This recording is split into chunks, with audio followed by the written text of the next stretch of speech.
Most of the time, back pains tend to become chronic. And also, it can be one side, but it can be both sides as well.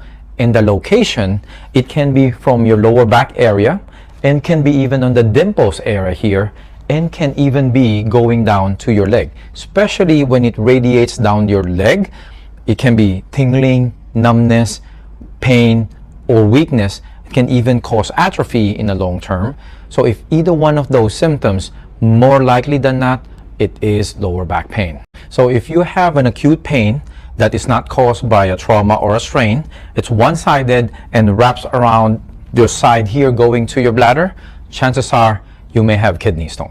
I recommend making a list of those symptoms that I have mentioned to you, so that way you can check off your symptoms one by one and you're more likely to determine which one is which when you're feeling pain on your lower back. But then again, like I mentioned, this is not absolute, it's not foolproof.